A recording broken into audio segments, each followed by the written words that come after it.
El discípulo. Revista para la educación cristiana transformadora. El poder de la naturaleza puede hacernos sentir pequeños e insignificantes. Es la misma sensación que tenemos cuando enfrentamos desafíos o dificultades que nos parecen insuperables. Se trata de situaciones que parecen estar completamente fuera de nuestro control. Cuando esto acontece, nuestra confianza en el poder de Dios tiende a tambalear. Sin embargo, Isaías nos recuerda que el Dios que creó todo lo que nos rodea es digno de nuestra confianza. Mi nombre es el reverendo Luis Felipe Ramos Román, pastor asistente en Evangelización y Educación Cristiana, y te invito a que juntos participemos de esta experiencia educativa. El discípulo. El discípulo. Una revista para la educación cristiana transformadora. Mis queridos hermanos, que el Señor les bendiga en este día. Qué bueno una vez más poder compartir con ustedes la palabra del Señor. Y en el día de hoy estaremos trabajando en nuestra lección número 23 titulada Fe en el poder de Dios. Y estaremos utilizando como base el libro de Isaías capítulo 40, los versículos de 12 al 13 y luego los versículos 25 al 31. Y el verso a memorizar se encuentra en Isaías capítulo 40, versículo 29, que dice: Él da esfuerzo al cansado y multiplica las fuerzas al que no tiene ningunas. En el día de hoy pretendemos cubrir los siguientes tres objetivos. El primero, explorar la tensión entre el poder creativo de Dios y la confianza humana. Número 2, comprender la relación que tiene a renovar nuestra confianza en Dios con esperar que Dios actúe. Y número 3, ser ejemplo de confianza y paciencia en el tiempo de Dios. El vocabulario para este día es Jacob, Israel, y es frecuentemente el uso de los nombres Jacob e Israel para referir a la nación unificada de Israel. Cuando este no es el caso, lo normal es que se use para referir al reino del norte. Aquí, sin embargo, se refiere a Judá, como se puede constatar en una breve revisión sobre a quién se dirige esta profecía en el capítulo 40, versículo 1 y el versículo número 9. Pero ahora les invito a que busquen en sus Biblias el libro de Isaías, capítulo 40, y estaremos dando lectura a los versos 12 y 13 y luego estaremos brincando a los versículos 25 en adelante. Y leemos la palabra en el nombre del Padre, del Hijo y del Espíritu Santo. Amén. ¿Quién midió las aguas con el hueco de su mano y los cielos con su palmo? Con 3 dedos juntó el polvo de la tierra y pesó los montes con balanza y con pesas los collados. ¿Quién examinó al Espíritu de Jehová o le aconsejó y enseñó? Versículo 25. ¿A qué pues me haréis semejante o me compararéis? Dice el Santo. Levantad en alto vuestros ojos y mirad quién creó estas cosas. Él saca y cuenta su ejército, a todas llama por sus nombres y ninguna faltará.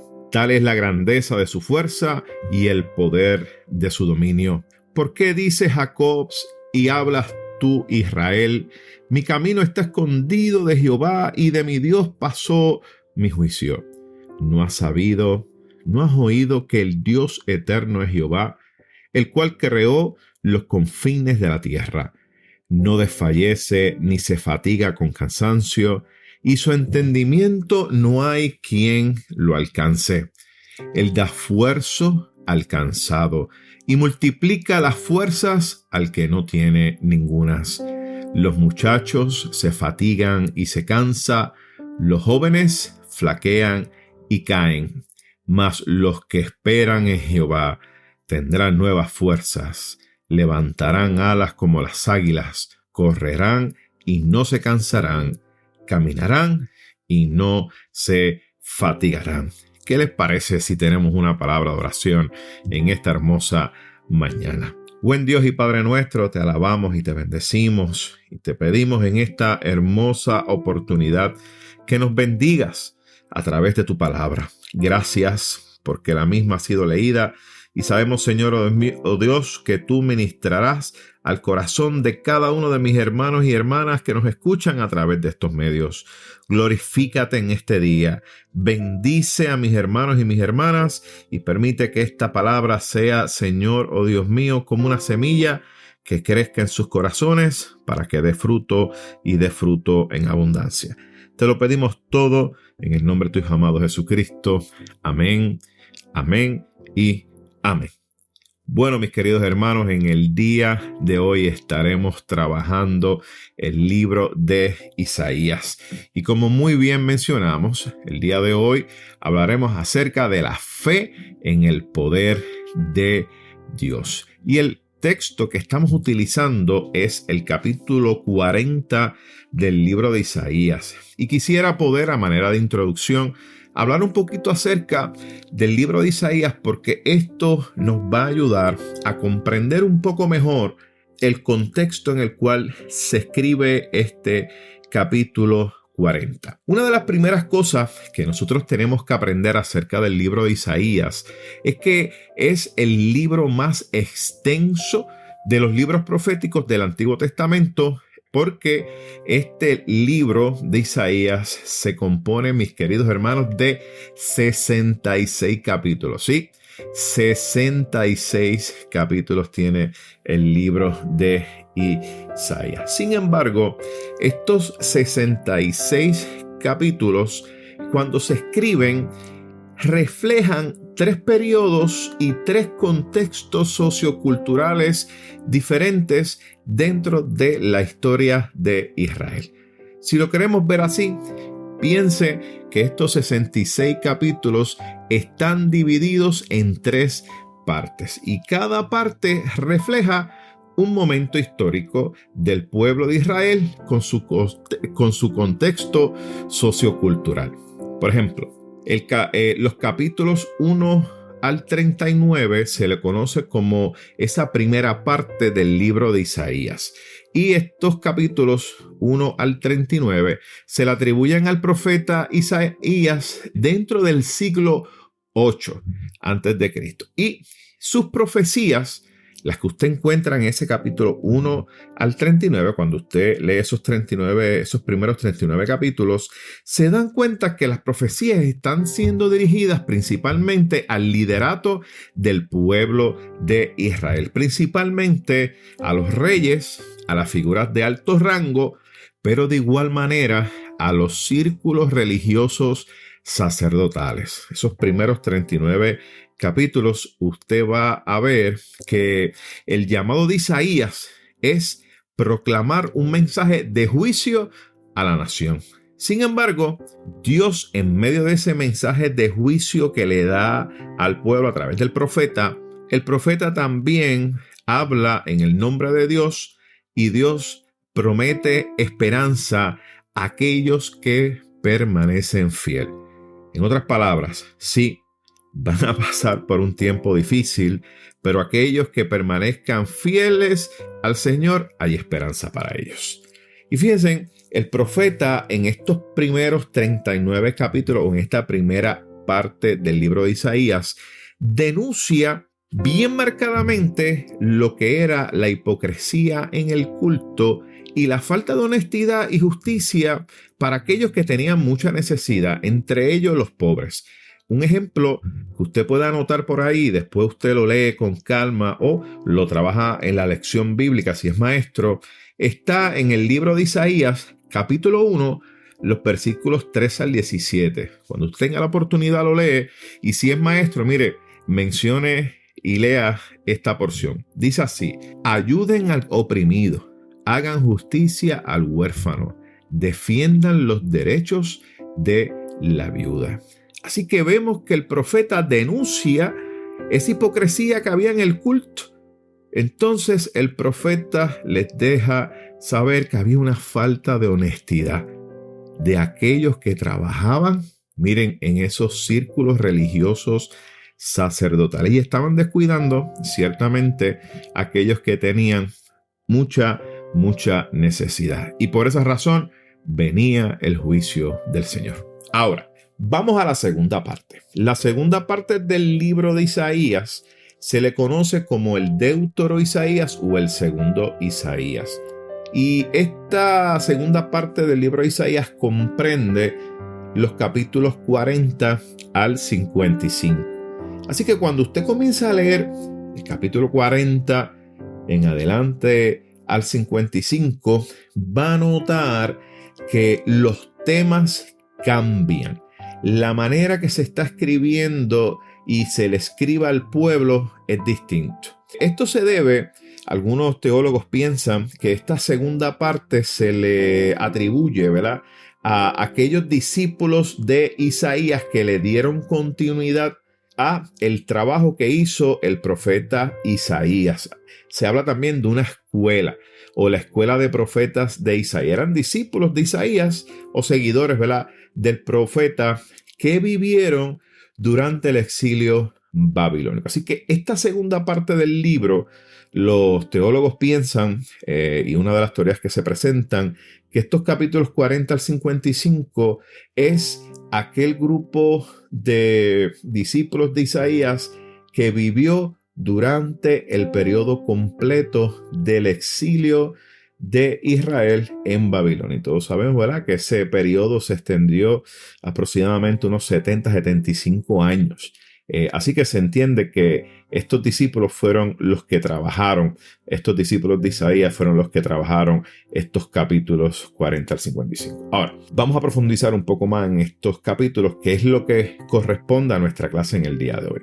En esta segunda parte del libro de Isaías, ya la destrucción de Jerusalén había sucedido en manos de los babilonios. No olvidemos ese momento histórico donde los babilonios destruyen a Jerusalén completa, el templo y todo lo demás. Por lo tanto, el interés del profeta es darle consuelo al pueblo que había sido abatido por el exilio babilónico. Y por eso que usted ve esa porción de Isaías 40, versículo 1, que dice: consuelen, consuelen a mi pueblo.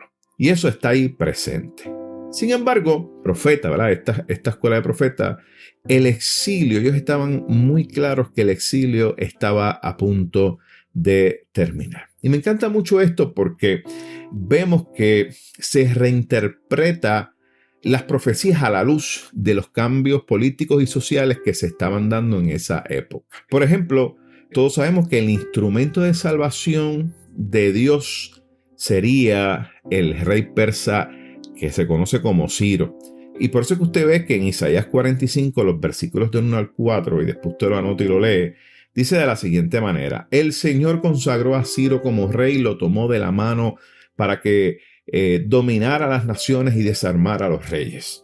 El Señor hace que delante de Ciro se abran las puertas de las ciudades sin que nadie pueda cerrárselas. Y es que para este profeta, en su teología, Dios controla y usa a los reyes extranjeros para bendecir a su pueblo. Y eso es lo que vemos aquí en este capítulo 40 al 55 de Isaías. La teología entonces comienza a cambiar. Se comienza a reinterpretar esas profecías y ven entonces que Dios usa a los reyes extranjeros para bendecir a su pueblo, pero también para castigar al pueblo de Babilonia. Y ahí entonces que vemos también en esa segunda parte los capítulos que son muy conocidos como los cánticos del siervo sufriente. Y anote por ahí y después usted los lee con calma y los analiza. Se encuentra en Isaías capítulo 42, los versículos del 1 al 4. De igual manera, el capítulo 49 de Isaías, versículos 1 al 6. También capítulo 50, versículos 4 al 9. Y el capítulo 52, el verso 13, hasta el capítulo 53, verso 12. Y ahí usted va a encontrar los famosos cánticos del siervo sufriente. Y desde la perspectiva cristiana, estos poemas, ¿verdad? Estos cánticos del siervo sufriente son reinterpretados a la luz de la vida y obra de Jesucristo. Y anote por ahí Mateo 8, versículo 17, Hechos 8, versículos 32 al 33 y el libro de Romanos capítulo 15, el versículo número 21 que nos habla acerca del siervo sufriente que es nuestro Señor y Salvador Jesucristo. Muy bien, la tercera parte del libro de Isaías, que son los capítulos 56 al 66, también se le llama a estos libros el tercer Isaías o el trito Isaías. Y algunos teólogos piensan que esto es un grupo de seguidores del profeta residentes en la Jerusalén posexílica después del año 538 antes de Cristo. Y aquí el tema principal era la restauración del templo de Jerusalén y cómo adaptarse a las nuevas realidades que tenía Jerusalén en el aspecto socio-religioso. En otras palabras, el pueblo había regresado a Jerusalén, estaban construyendo el templo, la ciudad, y era cómo ellos iban a adaptarse a esta nueva realidad después de más de 75 años de exilio en Babilonia. Y por eso es que vamos a ver que continúan los temas del amor de Dios por Jerusalén, la esperanza de una pronta intervención de Dios. También habla y enfatiza que Dios quiere un ayuno verdadero, no meros ritos externos, y lo vemos en el capítulo 58, versículos 1 y 2. También nos habla de la necesidad de la fidelidad al pacto y de no practicar acciones violentas. Lo vemos ahí en el capítulo 59, versículos del 1 al 21, y afirma también que Dios quiere el arrepentimiento de la comunidad. Y lo vemos en el capítulo 63, los versículos 17 hasta el capítulo 64, el versículo número 12. Y les promete que si se arrepienten, Dios los va a restaurar. Y lo vemos eso en el capítulo 65, los versículos del 8 al 25. Un aspecto importante del libro de Isaías es que estas profecías que se dan se están reinterpretando en la situación sociopolítica que se está dando a la luz de los anuncios proféticos previos que fueron atribuidos a Isaías y luego obviamente editaron todo el libro y se presentó tal y como lo tenemos en el día de hoy. Pero lo importante aquí es que el profeta es el medio para llevar el mensaje. Y el mensaje de Dios o el mensaje de Yahvé es lo más importante. Y vemos entonces que precisamente por eso es que vemos, ¿verdad?, que este mensaje tuvo tanto impacto aún después de la muerte de el profeta Isaías. Ahora, cuando vamos al texto, estos los que nos corresponden a los capítulos del día de hoy, en los versos 12 al 13, estos dos versículos, fíjense, inician con unas preguntas retóricas que destacan la idea de que no existe nadie que se iguale en poder a Dios. Y estas preguntas retóricas se utilizan para persuadir a la gente de que confíen en el Señor porque Él tiene la capacidad de liberar y de fortalecer y restaurar al pueblo. Y no olvidemos, ¿verdad?, que el interés del profeta es darle consuelo al pueblo en medio del exilio que está a punto de terminar. Por lo tanto, el profeta le está anunciando a través de estas preguntas retóricas, miren, tenemos que confiar en el Señor. Él tiene el poder para liberar, para fortalecer y para restaurar al pueblo. Y para el profeta es bien importante que el pueblo no olvide que su pensamiento, el pensamiento del pueblo, es finito y su poder es limitado en comparación con su Dios. Y una de las cosas que el profeta hace referencia es al tema de la arrogancia y de la altivez, porque la arrogancia y la altivez fue lo que hizo caer al pueblo en el cautiverio. Porque cuando el pueblo estaba en sus años de oro, la arrogancia y la altivez, miren, tomó su corazón y su mente. Y eso fue lo que hizo caer al pueblo, esa arrogancia y esa altivez que los alejó de Dios. Sin embargo, el Dios de Israel es poderoso, es sabio y es digno de toda confianza a pesar de la infidelidad de su pueblo. Fíjense, y a pesar de esa infidelidad de su pueblo, Dios permanecía fiel a esas promesas de Él. Y por eso es que vemos, ¿verdad?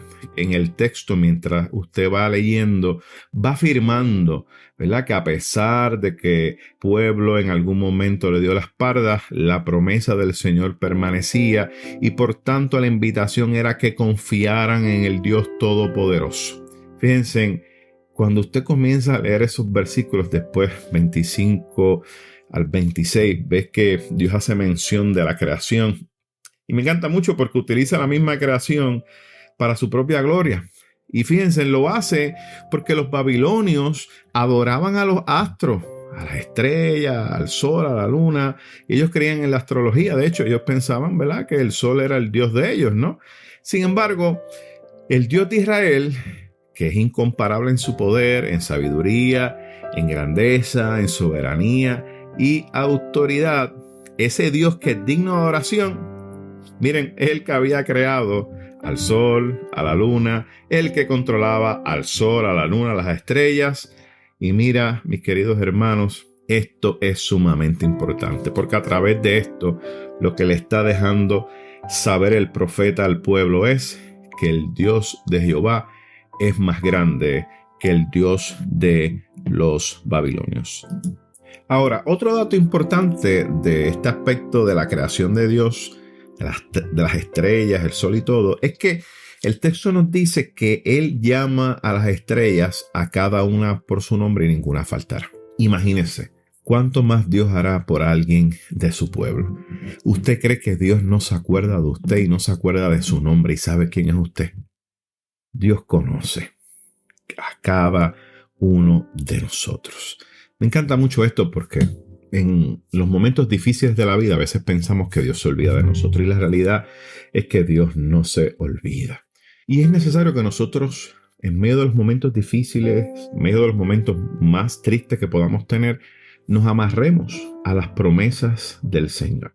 Miren, el texto, cuando usted lee esos versículos 27 al 31, se da cuenta que la fe en las promesas de Dios es lo que infunde el poder a su pueblo para resistir. En medio de ese proceso de espera de que el cautiverio está por terminar, miren, esa fe en las promesas de Dios era lo que les ayudaba a resistir. Me encanta mucho esto porque cuando hace mención de Jacob en el texto, está haciendo referencia a ese pacto que Dios hizo con su pueblo. Y por lo tanto, Dios va a permanecer fiel a ese pacto, a pesar de que el pueblo fue infiel y a pesar de que quizá están incrédulos en que su Dios pueda rescatarlos. Y aunque puede ser que estos hermanos y hermanas cautivos allí en Babilonia se puedan sentir abandonados por Dios, la realidad es que el Creador soberano, miren, para aquellos fieles, es la fuente de su fuerza. Dios es esa fuerza. Y vemos, miren, mis queridos hermanos, que Dios nunca sufre reveses. Y la realidad es que va a ayudar a los que sí tienen situaciones difíciles. Y la fuerza de los seres humanos, de usted y mía, aún en nuestro mejor momento, que puede ser cuando estemos jóvenes, miren, las fuerzas se van acabando, las fuerzas se acaban y solo las promesas divinas pueden sostener la perseverancia humana. Con un Dios grande y santo, miren, que lo gobierna todo y lo controla todo, el deber de nosotros es confiar exclusivamente en Él. Los que esperan a Jehová se deleitan en las promesas de Dios hasta el día de su cumplimiento. Y la realidad es que aquellos que necesitan de la intervención de Dios, que pueden ser el cansado, el débil, el triste, póngale lo que usted quiera, debemos estar tranquilos. ¿Por qué? Porque hay esperanza en nuestro Dios. Mis queridos hermanos, cada día nosotros enfrentamos situaciones difíciles que se levantan frente a nosotros y a veces se levantan, miren, como realidades que son incontrolables.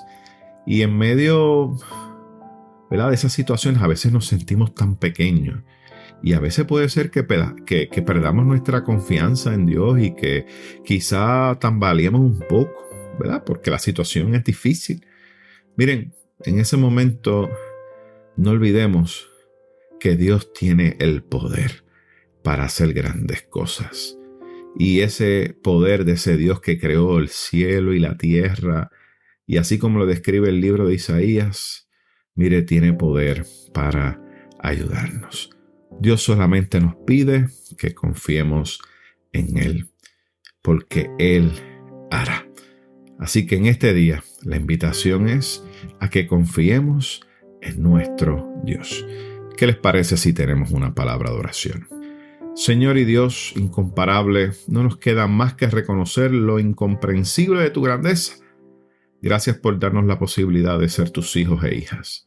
Y concede en tu infinita misericordia que recibamos de tu parte las nuevas fuerzas que prometes a los que esperan en ti.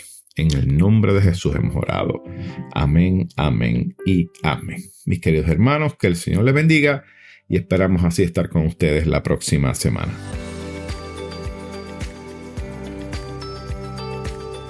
Gracias por escuchar El Discípulo. Revista para la educación cristiana transformadora.